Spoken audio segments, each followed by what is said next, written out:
essa questão que você falou dos Estados Unidos que perdoa a dívida, né? Tem até aquele desenho do South Park, né?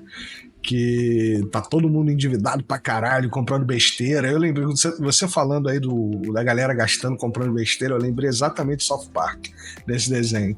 Que aí os caras vão andando até eles chegarem no oráculo dos juros, né?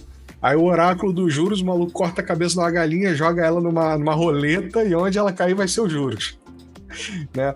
E aí no final vem o moleque, assina um monte de cheque, paga a dívida de todo mundo e todo mundo volta a consumir, né? E o ponto que eu queria chegar é exatamente esse, do que você falou do consumidor morto. Porque quando você tem uma grande parcela da sociedade endividada ao ponto de não conseguir mais gastar nada, e não consegue, né? Porque não consegue renegociar o crédito, a economia do país fica estagnada, ela para.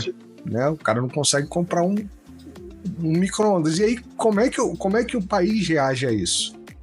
No caso do Brasil. Nos Estados Unidos a gente entendeu. Eles pagam, eles assinam o cheque, pagam a dívida do cara e o cara volta a consumir. Mas no Brasil... Isso inclusive, Marcelo, traz um outro efeito que é o quê? Né? A economia estagnada, ela não atrai investidor. Uhum. Né? Porque o cara fala assim, eu vou abrir empresa no Brasil, pra quê? Né? Tem outros fatores também, mas esse é um fator. Né? Você tem uma economia que não é aquecida, vai espantar investidor. No Brasil, cara, assim, como é que eu poderia explicar isso juridicamente? Cara, não sei, tá me faltando aqui um argumento jurídico para isso. Uhum. Né? Mas, enfim, o que a nossa lei quer, né, é exatamente não perdoar a dívida, não chegar ao ponto dos Estados Unidos de perdoar a dívida, até para não gerar, talvez, um senso de irresponsabilidade também no consumidor, tá?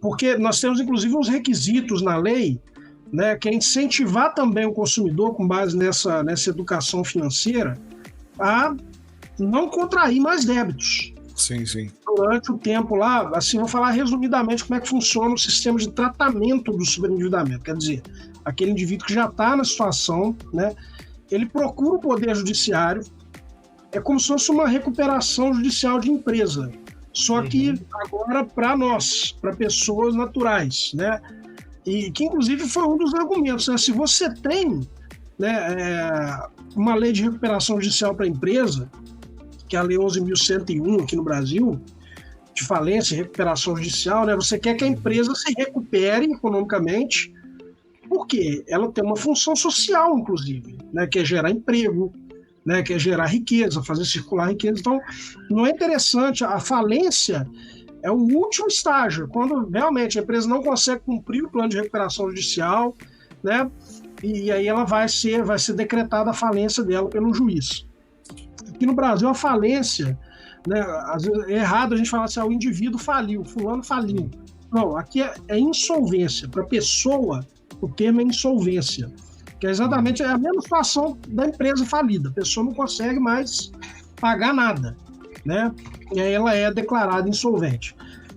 E aí fala, poxa, mas por que não fala que a empresa que está em recuperação judicial é caloteira? Né?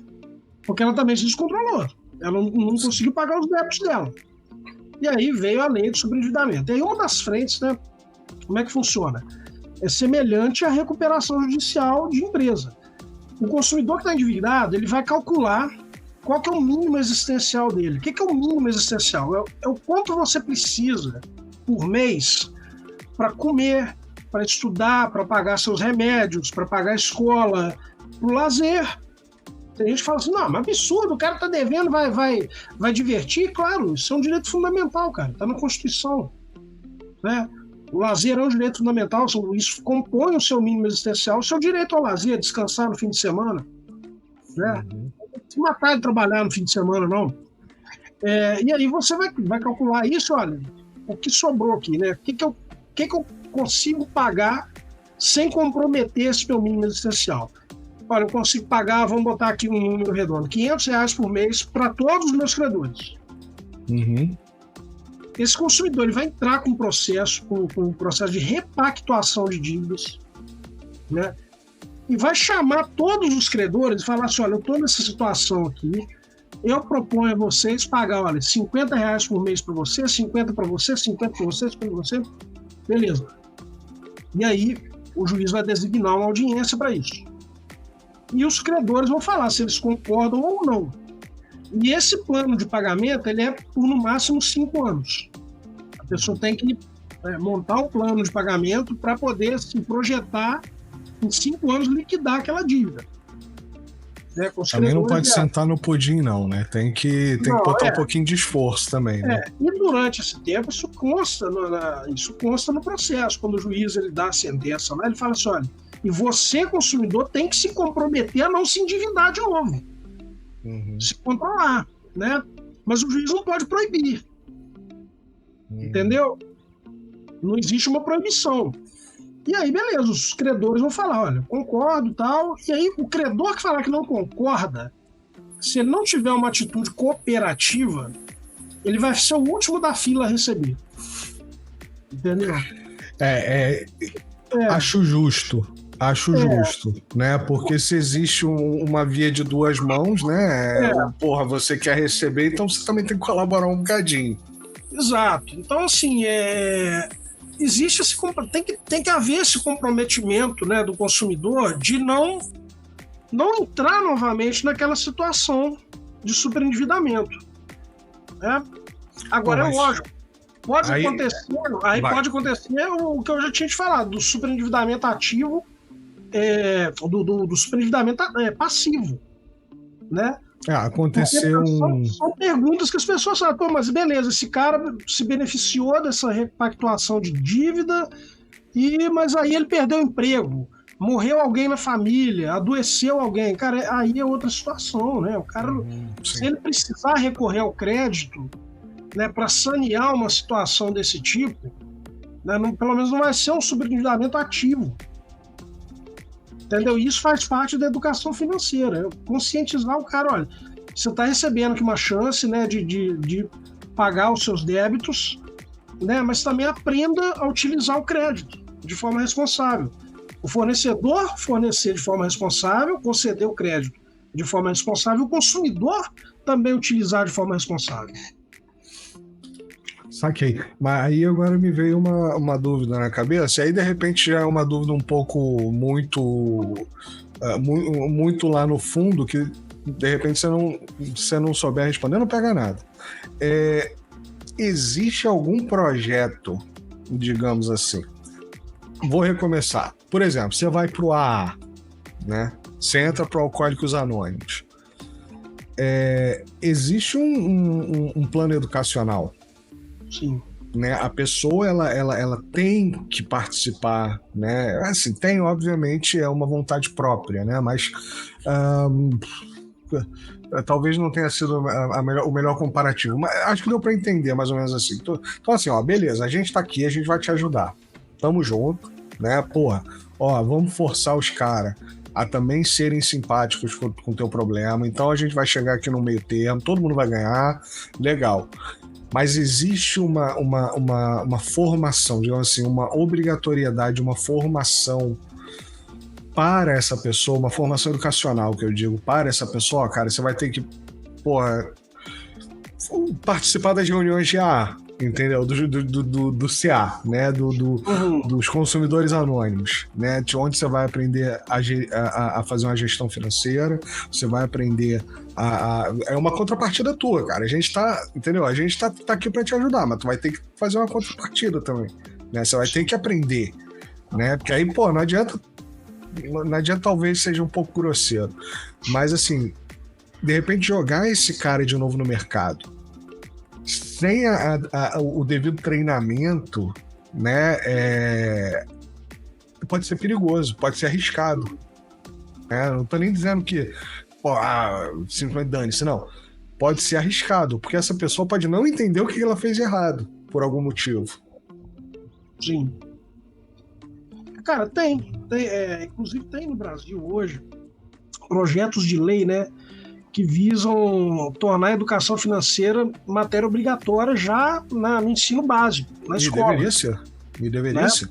Mas não tem ainda nenhuma lei que obrigue a isso. Tá? Mas vai ter. Tem projeto de lei aí caminhando e acredito que vai passar, porque realmente é um problema social grave. Agora, em relação ao consumidor que já está nessa situação, né, que você citou aí, que deveria haver um treinamento. Cara, existem programas, né, na verdade, que são desenvolvidos pelos PROCONs, por exemplo, né, pela Secretaria Nacional do Consumidor aqui no Brasil, que é um órgão vinculado a um braço do Ministério da Justiça, que são campanhas de conscientização, entendeu? Né, para falar com a pessoa, olha, você tem que recorrer ao crédito de forma excepcional, só se você precisar, você está em alguma emergência, né, você precisa fazer um tratamento de saúde, uma consulta médica e não tem o dinheiro disponível na hora, né, ou então tá tudo tranquilo e tal, e eu quero realizar um sonho, eu quero viajar, eu quero comprar aqui um item que é um item supérfluo, mas que eu sempre tive vontade de ter, igual você falou, um home theater, né, por exemplo. Uhum. Hoje é televisão gigante, né? Pessoal, eu quero ter uma televisão, vem a Olimpíada aí agora, eu quero ter uma televisão legal para assistir a Olimpíada. E não tem nada de errado nisso. O que se está buscando, o que se busca com essas campanhas é conscientizar a pessoa e falar assim, cara, segura sua onda, não sai comprando. Tipo assim, olha, cara, você já tem um iPhone? Ah, não, mas agora saiu o iPhone 15. Cara, eu tenho só o 14. O 14, cara. Ah, não, mas o meu colega comprou o 15, que o 15 tem não sei o que, e ele faz não sei o que lá, e ele vira cambalhota, dá duplo carpado, e o meu só dá o salto mortal 5. Cara, não dá, né, velho? Não dá. É esse tipo de coisa, cara, porque o apelo consumista, aí você entra no consumismo, é exatamente esse, né? E eu acho legal da internet hoje é que você tem canais, né, com os influencers aí, e tem os influencers que são legais, cara, que ele fala assim, olha, vamos testar aqui um produto tal, saiu a versão 4.0 de não sei o quê, mas vamos ver, será que vale a pena? Será que ela é muito diferente da 3.0, da 2.0? Houve uma evolução muito grande e tal? Então, a internet, esses produtores de conteúdo, eles ajudam bastante. Então, eu mesmo sou um cara que quando eu vou comprar alguma coisa, eu vou pesquisar antes. Eu falo assim, bicho, deixa eu ver aqui se o negócio é tão pica das galáxias assim, ou se é só o anterior maquiado, sabe? Então, esse nível de informação, as pessoas têm acesso hoje, é fácil ter acesso a isso. Sim, então, sim. O que a gente debate muito é isso, cara, é pesquisar, olha, eu preciso disso, eu preciso disso. Pô, cara, não preciso, mas eu quero. Tá, mas se você quer, então vê se o que estão querendo te vender por um preço exorbitante, ele é muito diferente do que a versão que já existia antes.